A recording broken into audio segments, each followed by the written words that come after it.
Labadiena, su jumis kanalas Taro Akiais. Sveiki visi mano prenumeratoriai ir kanalo svečiai. Šiandieną individualus Taro kortų skaitimas poniai I. Jūs, ponia I, turite eilę klausimų dėl savo vaikų ir dėl savęs. Pirmiausia, atkreipiau dėmesį, kad atsivertė netyčia korta magas, magija. Ir prisiminiau, kad jūs turėjote paskutinį klausimą dėl kažkokios tai moters. Ir klausėte, ar jinai nenori jums pakenkti. Galbūt perdavinėja kažkam žinias ir aš paėmiau iš karto dabar, kadangi iškrito magas, noriu pažiūrėti iš karto nuo paskutinio klausimo. Ar jums yra iš jos kažkoks padarytas negatyvas, kenkimas, tamsiasis 9 Lenormand kortas dedu, judesys, dobilas, šeima, moteris, per centrą karstas, pasikartojantis dalykai, seka šuo, moteris, kalbos. Taip, žinias perdavinėja, labai aiškios kortos, paukščiai yra žinių perdavimas, kalbėjimas. Čia moteris, arba tai gali konkrečiai jūs rodyti, čia yra dar viena moteris, kuri slepiasi po puokštės korta. Štai šuo yra šniukštinėjimas, uoslė, per centrą karstas, tai yra negatyvas, žvaigždė pasikartojantis dalykai, perdodamos žinios apie jūs ir apie jūsų šeimą, apie šeimos lizdo, kažkokias geras žinias paverčia negatyviam žiniom. Dabar žiūrėkit, tas iš jos negatyvas pagal dobilą yra mažom dozėm. Dažnai kartojamas mažom dozėm. Reiškia, domisi kažkur vyksta, perduoda juda arba jūsų šeimos judėjimą. Va čia šeimos lizdas. Iš šeimos lizdo yra išnešama informacija ir sekama, kur jūs judat, kas atjuda, kas ką daro, kas ką sako, planus, viską. Žodžiu, pasisaugokit, neteikit jai jokių žinių arba kiek įmanoma blokuokit šitą žmogų. Viskas dar būtų gerai, kad va šitos kortos nebūtų, kad per centrą būtų visai kita korta, bet per centrą yra karstas ir žvaigždės pasikartojantis dalykai. Taip. Negatyvas yra ir taip jūsų nuojauta neapgauna ir magas iškrito nebereikalo, pats pirmas, kad jums gan didelis toks įspėjimas pasisaugoti. Pasisaugoti, nes yra sekimas, šniukštinėjimas, mėginimas galbūt įsipiršti tokią draugystę kažkokią pagal šuns kortą, kaip draugo kortą ir mėginimas gauti tam tikrą informaciją. Judam dabar prie jūsų, kadangi užsakymas yra jums ir apie jūs, tai aš kaip suprantu, apie dukras pažiūrėsim paskui, kaip papildomus klausimus. Jums svarbus klausimas pačiai yra dėl sveikatos, dėl gydytojų. Norėjote patikrinti, kuri klinika geresnė. Ir šiaip klausėte, kaip klostysis jūsų gyvenimas, tai pažiūrėsime maždaug visas sferas gyvenimo ir atkreipsim dėmesį. Beje, kortas žiūrėsiu maždaug metų laikotarpiu, lyg 4 sezonai būtų. O dabar pavasaris, vasara, ruduo, žiema, plius minus 4 sezonam. Tai pradėsiu nuo jūsų ir pirmiausia, nuo jums svarbaus klausimo dėl gydytojo, dėl klinikų, palyginimas klinikų. Gerai. Pirmoji klinika, kurią jūs sakėte, Dr. Rule. Gerai, žiūrime.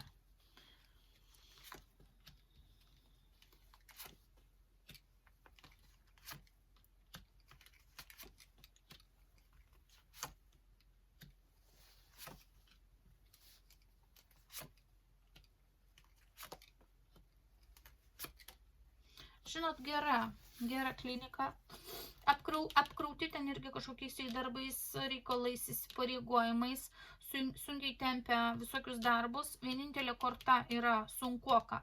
Visi žmonės tenai dirbantis kažkaip tai sunkiai tempia įsipareigojimus, kažkokį rodo sunkumą, tačiau jie tempia. Toliau čia truputėlį yra, jinai neaiški. Kai jūs žiūrite į tą kliniką, yra tam tikrų kyla jums klausimų, neaiškumų, tačiau visos kitos kortos yra pakankamai stabilios, sėkmingų permainų kortas, galimybių susitarti, galimybių gauti pakankamai, nu, kiek įmanoma tomis aplinkybėmis jūsų konsultacija visa. Ir galima labai aiškiai gauti tam tikrus atsakymus. Ir čia rodo jums, kad visai, sakykime, pozityvi šita klinika. Tai kadangi žiūrim palyginamuoju būdu, tai aš skubu tada pažiūrėti ir kitą kliniką, nes kol kas šita visai rodo neblogai ir pasirinkimo variantas šitą kliniką rinktis būtų gan geras. Žiūrim kitą kliniką. Ken Ramon. Kita klinika. Tokia šeiminiška. Kas čia dar? Aha, bet su paslėptais niuansais. Kaip čia? Daug kas pasaulyje kreipias ir kažkokį tai. Jie turi labai kaip neblogą reklamą. Kaip jums tenai? Tokia lyg naujiena. Kas čia dar? Žinot, toks jausmas yra, žiūrėkit, kame yra skirtumas. Šitos klinikos gal ir reklama geresnė, gal šeimom ten orientuota, gal ten gerai visiems amžiaus tarpsnių žmonėms. Gal jinai labiau žinoma, gal, palaukit, kas čia dar paslėpta. Aha, skubesiai, konfliktai kažkokie dar slėpiami ten yra. Žiūrėkit, kuom skiriasi? Pirmoji klinika, kurią žiūrim Dr. Rule, tai tenai toj klinikoj pacientam lengviau, bet darbuotojams sunkiau. Jie kažkaip tai sunkiai tempia ten tos darbus, naštas, viską, arba žmonių nuomonė daugumos yra apie tą pirmąją kliniką daug prastesnė negu, sakykime, be reikalo. O va šita klinika, jinai tokia moka padaryti savo reklamą, pritraukia galbūt netgi daugiau žmonių ir turi geresnių atsiliepimų.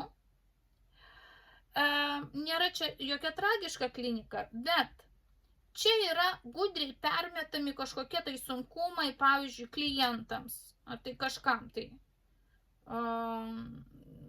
Ne taip atsakingai žiūrima, labiau atsipalaidavę darbuotojai visi šitoj klinikoj. O ten, jeigu ten labiau įsitempia, labiau atsakomybių daugiau turi, tai čia viskas yra perkraunama, kažkom klientam, pacientam, šitaip. Jeigu jūs šito rinksitės, reikia gerai įvertinti. Jeigu pirmąją rinksitės, atrodo energija, kažkokia tai pradžios energija, lyg jūs ir mėtotės, kuri geresnė.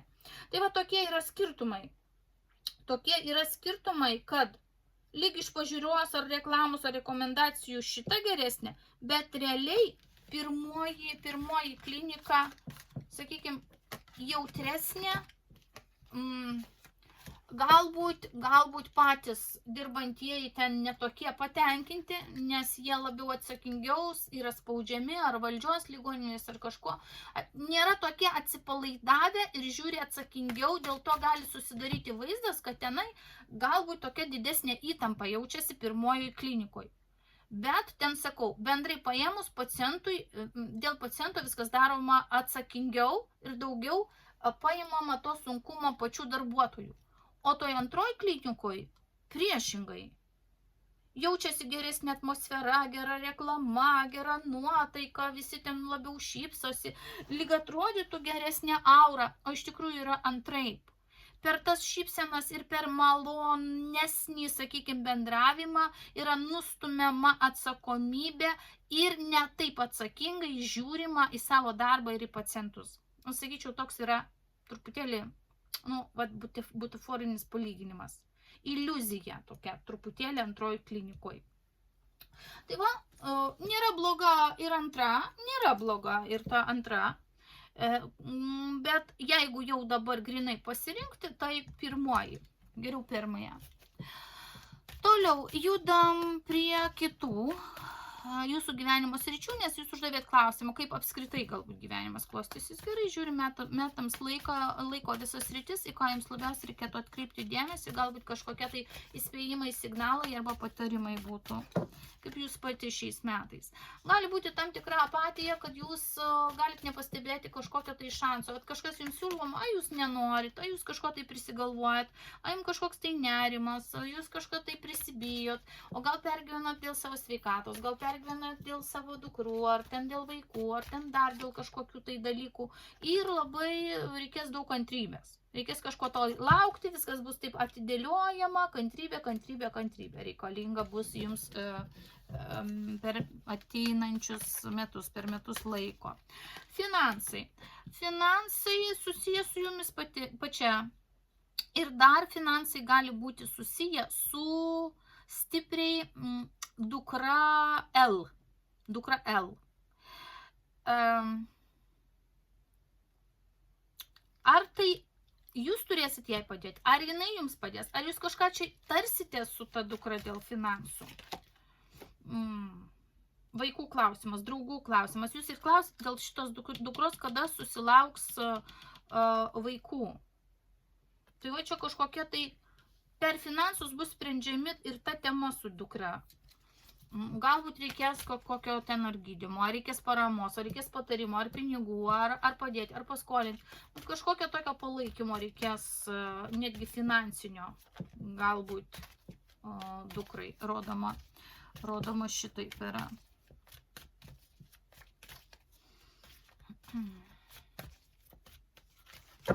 Toliau, su artimaisiais bendravimas. Tokia karminė korta krenta, galbūt jums reikės kažkokius dokumentus parašyti, pasirašyti, ar leidimus duoti, ar tai bilietai, ar tai... su artimaisiais kažką tarsimės, ar tai tarsitės pavedimai kažkokio, oficialius rimtus kažkokius klausimus spręsite, matyti taip, su šeima.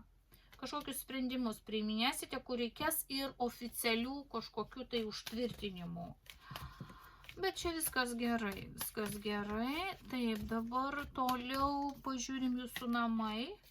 Viskas gerai, jūsų namai, ar tai jūsų tvirtovė, galima pasakyti, 9 taurės, jūs gerai jausitės ten, kur būsite, kur leisite laiką, kur gyvensite.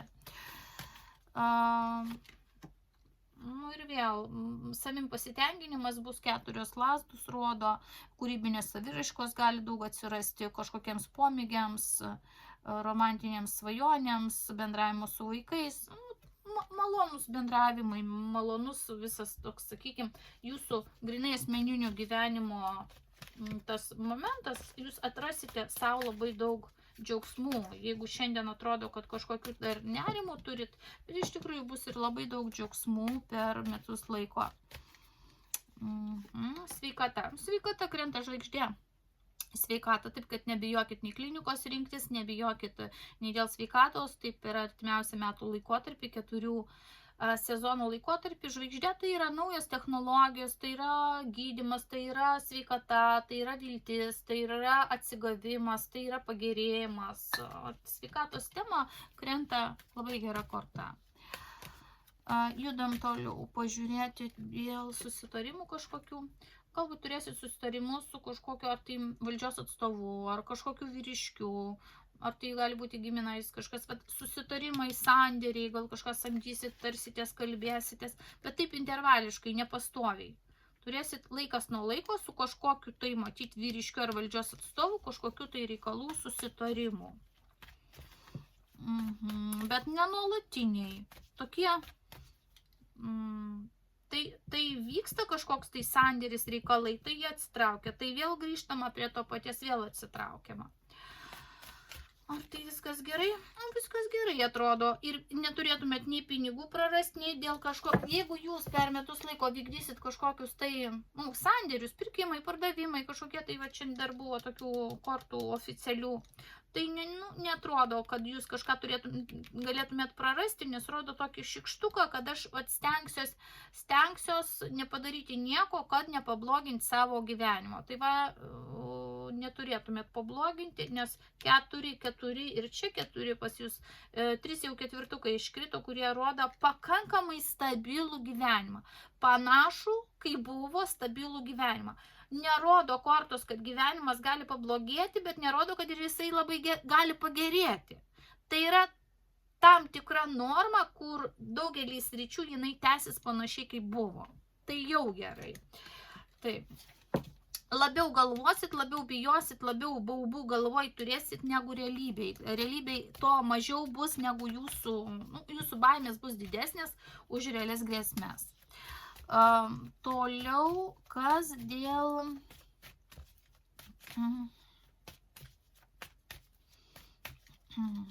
kokių nors ekstremalių situacijų. Rodo kažkokią tai kompaniją, artimus žmonės, šiaip žmonių vėl kompanija, magija ir pabėgimą. Jau mes čia pradžiai žiūrėjom pagal magą, kad ekstremalios situacijos gali būti susijusios su tam tikrų negatyvu. Negatyvas, magija, nužiūrėjimas, pavydas kažkokių tai žmonių. Ir ypač tų žmonių, galbūt jau kažkokie žmonės yra nuo jūsų atsitraukę ir jie iš tolo jūs ir jūsų šeimą artimuosius stebi, paviduliauja ir siunčia tą negatyvą. Arba per tuos metus laiko dar kažką jūs, galbūt apie šitą moterį, kurią jūs minėjote ir pradžioje žiūrėjau, tamsesias Lenormand kortas, irgi iš jūsų gyvenimo bus patraukta, išeina žmogus nenorėdamas išeina.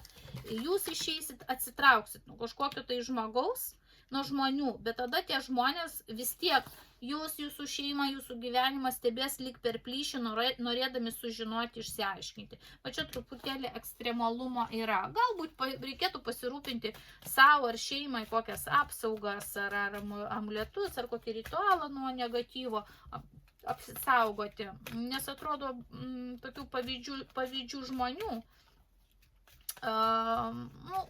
dėliojasi tokie žmonės aplink jūs ir įtaką nori padaryti.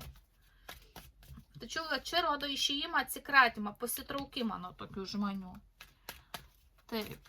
Ir ta ekstremali tokia situacija, patraukti arba pasitraukti nuo tokių žmonių sudarys tokį nemalonų momentą. Tai ir bus ekstremalu. Per pagalbą, dvasingumo lygis. O šansus, jums visata duos kažkokius tai šansus labai gerus.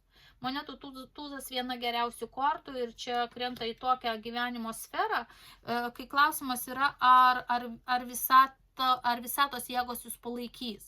Tai taip, atrodo, kad taip, kad jums bus numesta kažkokia kaip dovana, atrodys, kaip gerai, kaip pasisekė, kaip pavyko, kaip kažkas susidėliojo gerai, maloniai, patogiai. Sakysit, kaip aplinkybės gerai sukrito, kokia sėkmė, kaip malonu, kad taip nutiko. Tai čia geras irgi momentas toks, kad būsit neapleista, kaip sakoma, savo dievų ir visatos. Toliau tikslai, socialinis statusas, aplinka, atsakomybė. O čia su socialiniu statusu neišeis, nei jo pagerinti, jokių karjerinių aukštumų, kažkokių profesinių dalykų norėsit, nepavyks tenai, reputaciją savo pagerinti, pakeisti, dar kažką tokio padaryti, neišeis, valdžios paveikti neišeis. Ir kažkokie tai, jeigu yra labai pas jūs ilgalaikiai tikslai, gali iškilti kliūčių, ypač, tai bus permainos, ypač po pusmečio kokio, gali atsirasti permainos. Bet tai nereiškia, dabar žiūrėkim, ar tos permainos, nauji susitarimai gali būti. Nauji susitarimai, šiandien jūs planuojat kažkokius savo ilgalaikius planus, pavyzdžiui, kad bus per metus tas ar metų gale tas, kažkoks yra momentas, bet likimo ratas rodo, kad pasikeis aplinkybės ir jūs pergalvosit savo planą ir persitarsit iš naujo. Tai čia jau toks momentėlis yra. Ir žiūrim viešumą, socialinę aplinką jūsų. Perspektyvi gerai, jeigu norit bendrauti su kažko, draugauti, eiti grupės, jungtis į bendruomenės kažkokias, tai gera korta, perspektyvi, jokių problemų čia irgi nematau. Ir pabaigoje pažiūrėsim karminius momentus. Aha, stebėtojas, apšnekėtojas, stebėtojas, noras įgelti, noras, kažkas jūs stebi. Žiūrėkit, kuo jums ir jūsų šeimai labiau seksis, to labiau bus pavyduolių, seklių. seklių pavyduolių. Ir labai žiūrės du riteriai, reiškia riteris ir karieta, o čia stebiu, kas atvažiavo, kas išvažiavo, kas atėjo, kas išėjo. Vat labai o čia yra grinai seklio korta. Ir čia į negatyvę karminę vietą rodo, kad jūs kažkas seks, labai žiūrės, labai stebės, apkalbės, skaičiuos, laiką fiksuos. Vat pasisaugokit tokių žmonių. Vienintelį matau labai stiprų tokį poveikį negatyvo informacijos, kaip jūs sakot, rinkimą, jūs nebereikalai jaučiat, tai gali ir ta moteris būti, gali dar aplinkę kokie žmonės bazuotis ir tai, aišku, tempia kažkokį tai jums negatyvą ir kantrybę rodo, už tai rodo jums kantrybę, neberibę kantrybę, kad jums kažkas siūlys, gal ta moteris ten bendraujam, ten ateis, o jūs nenorėsit, jūs sakysit viešpatie, kaip jos reikia atsikratyti, jau kantrybės nebeturiu, va tokios mintis pas jūs bus. Tai va bendrai apie jūs va, tokia situacija, sakykime, visai gera, svarbu užblokuoti, eliminuoti negatyvius žmonės, kurie kuo mažiau žinotų apie jūs ir jūsų gyvenimą ir negalėtų pakenkti. Toliau judame prie kitų jūsų klausimų, kuriuos jūs uždavėte dėl savo šeimos narių. Pirmiausia, jūs klausėte dėl dukros R. Kur jai geriau, ar likti Bizoj, ar vykti Suomiją. Gerai, pažiūrim. Ar jai geriau į Bizoj?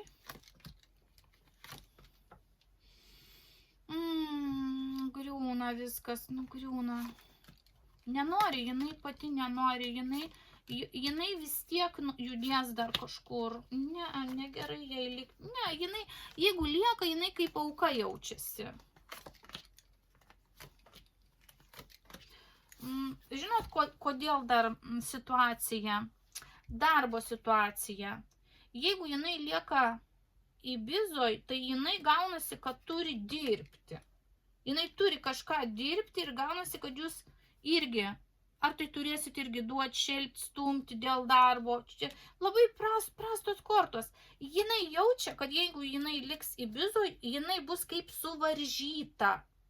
Suvaržyta.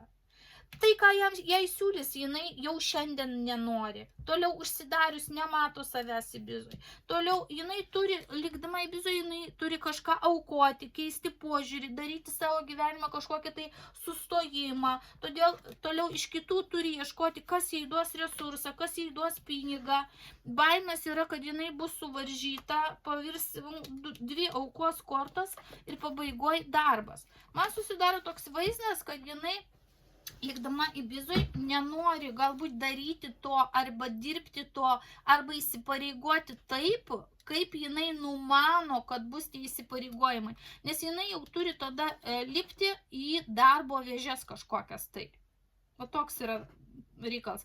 Bet toks jausmas, kad jinai tie darbai, o čia grinai darbo korta, darbo amato kažkokia tai korta, kad jau daryti kalt pinigėlį, jinai nenori to pasiūlymo. Nes yra kažkoks įrėminimas jai liekant į Bizoj. Gerai, žiūrim tada, jeigu jinai išvyksta į Suomiją.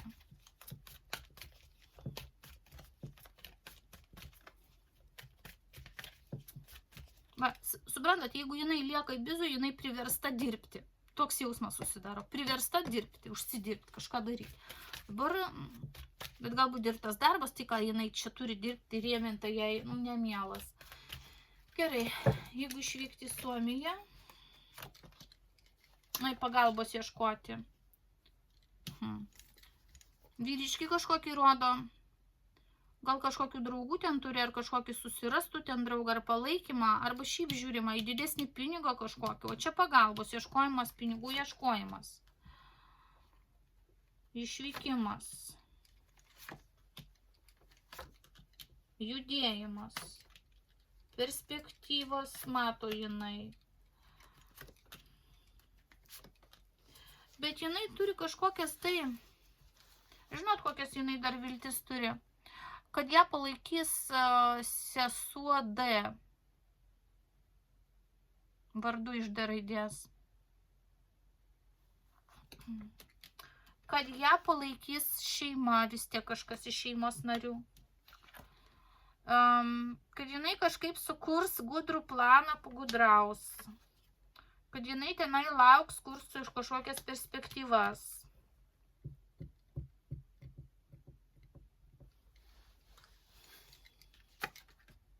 Nu va, velnio korta šalia sesers. Man susidaro vaizdas, kad šita jūsų dukra R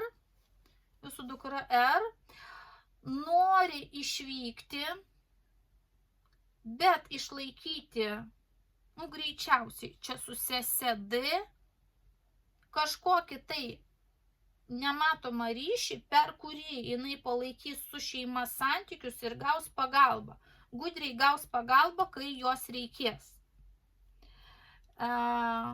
Kortos nei ten, nei čia nerodo, kaip būtų geriau. Jeigu jūs toliau užduodat klausimą, kada susiras darbą, tai jinai likusi bizoj turėtų stoti jau į vėžes ir susirasti darbą ir kažką tai dirbti. Bet greičiausiai jinai to nenori, jinai nori pabėgti, atrodo išėjimas, pabėgimas, tačiau vis tiek jinai nori laikyti resursą su savo giminė ir šeima, nu, kad neva jai padėtų, jeigu ką, jeigu bėda, jeigu neužteks, jeigu reikės palaikymą, finansinio palaikymo jinai norės iš šeimos. Ir va toks pas ją, nu, susidaro, jinai nori išvykti ir jos negalima laikyti, nes jinai į bizą jinai susirastų darbą, bet jinai jaustus nelaiminga, jai atrodo, kad jai reikia išvykti. Tai nereiškia, kad išvykus jai čia viskas bus gerai ir lengva, išvykus irgi bus problemos, bus sunku, bus nelengva. Ir jinai turės kreiptis į giminės, irgi palaikymo ir pagalbos, ir netgi finansinės pagalbos. Va šitaip aš pasakysiu. Ar jinai išvykus Suomijoje susirastų darbą? Dabar jau rodo ir dar viena sesė, kuri yra L, vardas L. Abi sesės. Prašys iš sesių paramos ir pagalbos ir temps laiką. Jeigu sesės paramą duos, jinai darbintis neskubės. Gerai, jeigu sesės paramos neduos, ar jinai susiras darbą? Vėl šeima rodo. Suprantat, kol šita dukra bus remiama ir kol jinai žinos, kad gali nuolat tikėtis visokios ir finansinės paramos iš šeimos ir iš giminių, tol jinai neskubės ieškoti darbo. Vat kame yra reikalas. Jeigu visiškai iš šeimos pasibaigs parama, kas tada? Tada didelis jai galvos skausmas atsiranda ir reikės priimti kažkokį tai sprendimą. Nu, dėl darbo mokslo kažką jau jinai tada judės. Jau kažką jinai tada sujudės. Va tik taip yra. Kol jinai žinos, kad iš visų bėdų jinai bus ištraukta, tol jinai neskubės ieškoti darbo arba neskubės užsibūti arba dirbti tokiam darbe, kuris jai per sunkus arba nelabai patinka. Va tokia yra situacija. Dabar dėl kitos dukros D. Dėl dukros D klausėt, kada jinai suras kada suras draugą, kiek laiko dirbs tame pačiame darbe ir ar pakeis gyvenamąją vietą kada. Gerai, žiūrim. Kada suras draugą? Žiūrim metus laiko. Pažintis tai bus. Pažintis kažkokios tai bus.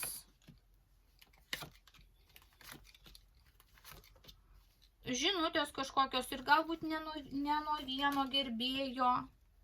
Ir labai daug kas priklausys nuo jos pačios. Vėl jinai krenta, jinai kaip monetų karalienė krenta čia į savo vietą ir nuo jos pačios priklausys. Jinai dirbs toliau tame pačiame darbe, toliau rodo magą kaip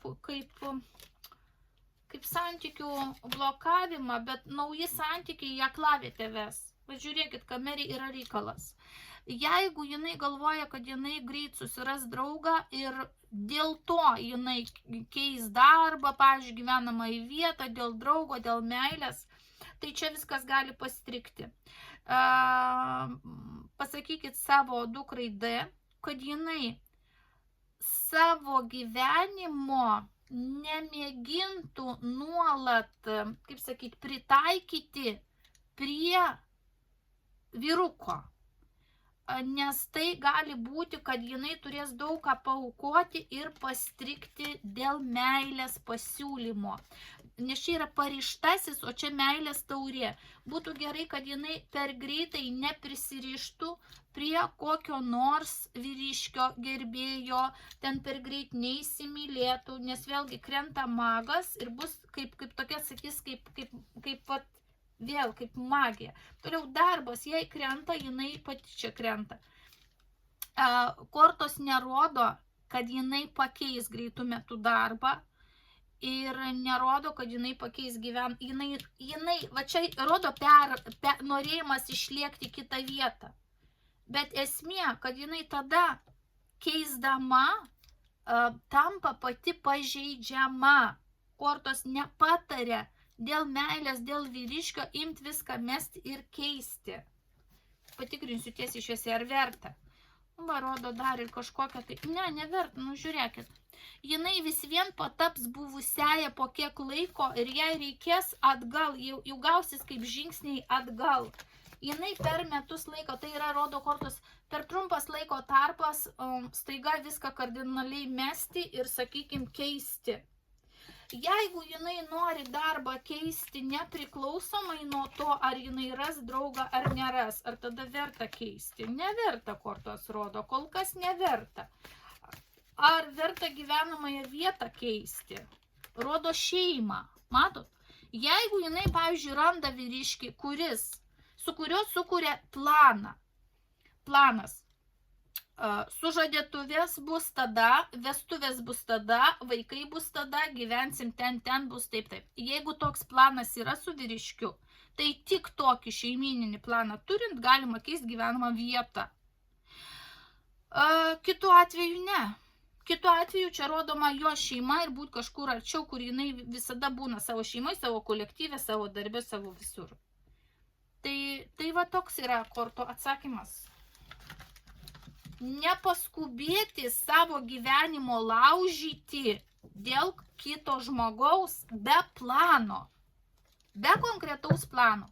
Tai reiškia, jeigu tu nori su manim ateities, tai aš nežadu mesti gyvenamosios vietos, pavyzdžiui, darbo dėl tavęs.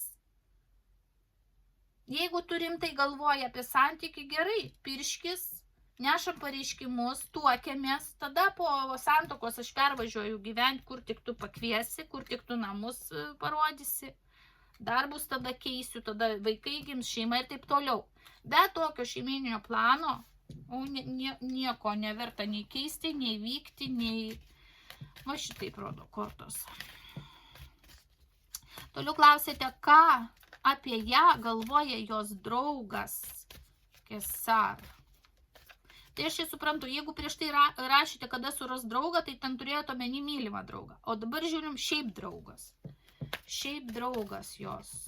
Ne mylimasis, ne seks partneris, bet šiaip draugas. Ką galvoja šitas draugas apie ją? Magos kažkoks manipuliuoja jisai. Jis ne apie ją, apie save galvoja ir kantrybę. Laukia kažkodėl jis naudoja kantrybę. Kam? Kodėl? Va dėl jos, į jausmų sritį jinai krenta. Jam jinai šiaip kaip moteris patinka. Jo planai.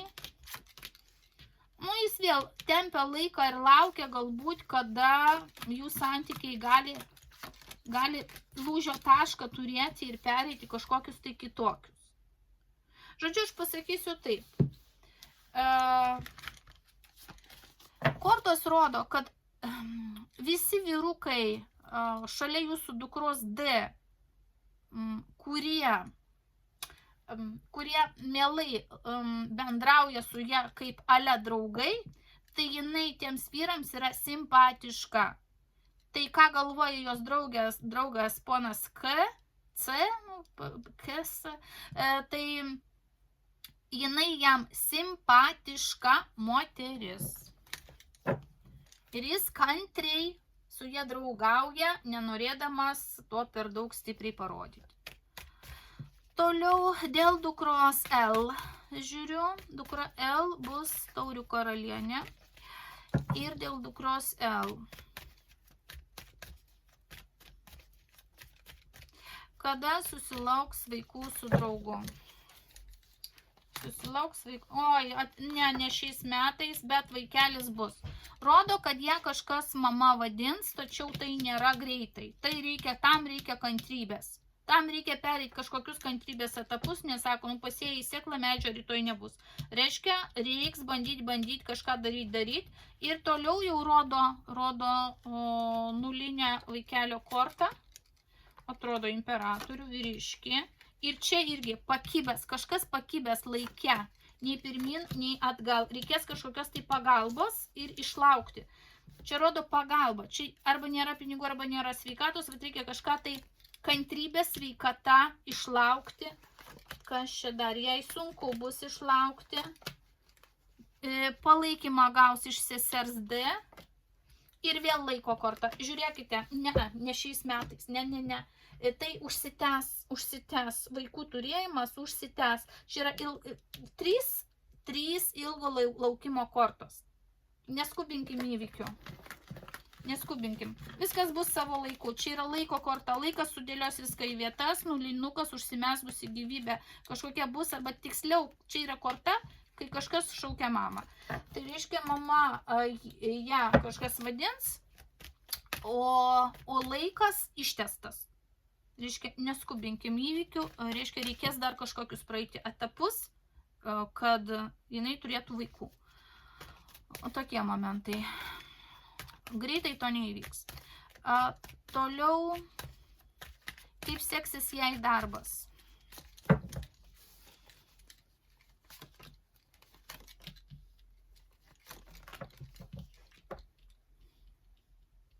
Žinot, norint pasiekti darbe rezultatų, reikės kažkokį tai nešti stiprų, didelį krūvį, kuris jai ir sunkus, ir ne viskas patinka.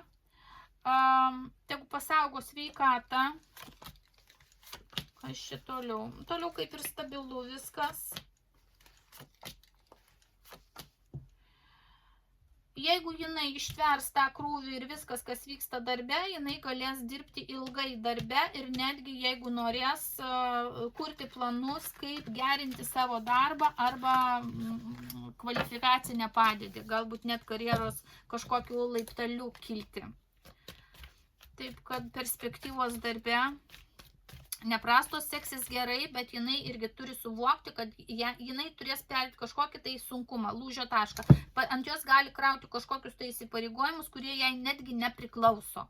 Ir jinai per tai turės pereiti. Jeigu per tai pereis, toliau rodo ilgalaikę išmintingą perspektyvą darbe ir netgi galimybę ten tobulėti. Toliau jūs dar klausėte.